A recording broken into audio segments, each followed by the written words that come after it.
Hi, என்னோடய husband என் கல்யாண நாளுக்காக மீஷோவில் சேலை ஆர்டர் பண்ணி வாங்கி தந்திருந்தாங்க. இந்த கோல்டு கலர் சேலை தான். சேலை பார்க்க நல்லா இருக்குது. கலரும் எனக்கு ரொம்ப பிடிச்சிருந்தது.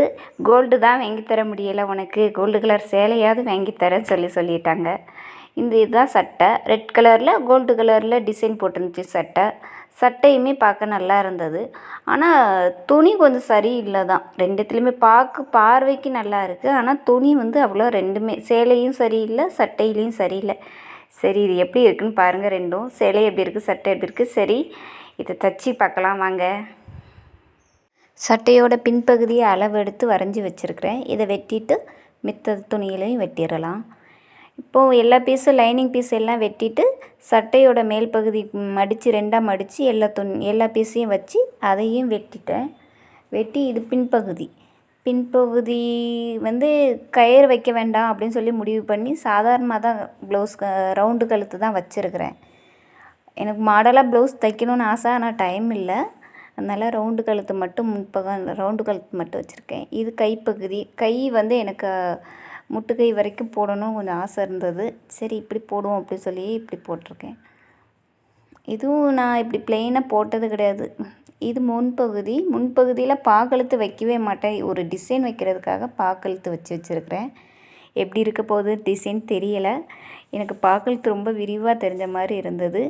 இருந்தாலும் அந்த டிசைன் வச்சதுக்கப்புறம் சரியாயிரும்னு நினைக்கிறேன். சட்டை பகுதி எல்லாம் தைச்சி முடிச்சிட்டேன். இன்னும் ஜாயிண்ட் மட்டும்தான் பண்ணணும்.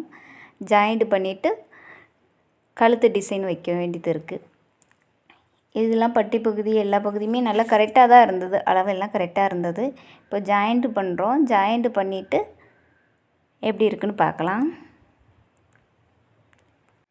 கையிலே வச்சுட்டே வீடியோ எடுக்க முடிய மாட்டேங்குது. அடிச்சுட்டே வீடியோ எடுக்க முடிய மாட்டேங்குது. பரவாயில்ல, ஆனால் சரி லேசாக உருட்டி மட்டும் வீடியோ எடுத்துக்கலாம் அப்படி சொல்லிவிட்டு லேசாக மிஷினை உருட்டிகிட்டே வீடியோ எடுத்துட்டேன்.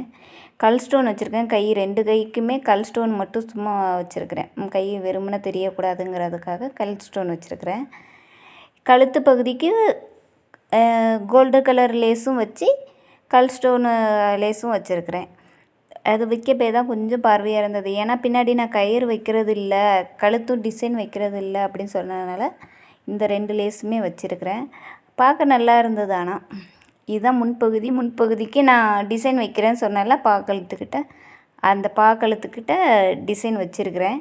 இது எப்படி இருக்குன்னு பாருங்கள். எனக்கு வித்தியாசமாக தெரியுது. இருந்தாலும் எப்படி இருக்க போகுதுன்னு தெரியல. இதான் டிசைன். காலர் வச்சுருக்கிறேன். காலர் வச்சு ஒரு சின்ன ஒரு முக்கோண ஷேப்பில் ஒரு பீஸ் வச்சு தைச்சி வச்சுருக்கிறேன். இது போடும்போது எப்படி இருக்குன்னு பாருங்கள். நல்லா இருக்கான்னு தெரியும். சேலை சிம்பிளாக வெறுமனே இருக்கிறனால அதுக்கு ஒரு குஞ்சம் வச்சு வாங்கிட்டு குஞ்சம் வச்சு தைக்கலாம்னு சொல்லிட்டு குஞ்சம் வாங்கி வச்சு தைச்சிட்ருக்கேன். அதே கோல்டு கலரில் தான் வச்சுருக்கேன். ஏன்னா வேண்டானா கூட பிரிச்சுக்கலாம், வேறு சேலைக்கு யூஸ் பண்ணிக்கலாம் அப்படின்னு சொல்லிட்டு வச்சுருக்கேன். சேலை எப்படி இருக்குது, சட்டை எப்படி இருக்குது, நல்லா இருக்குதா?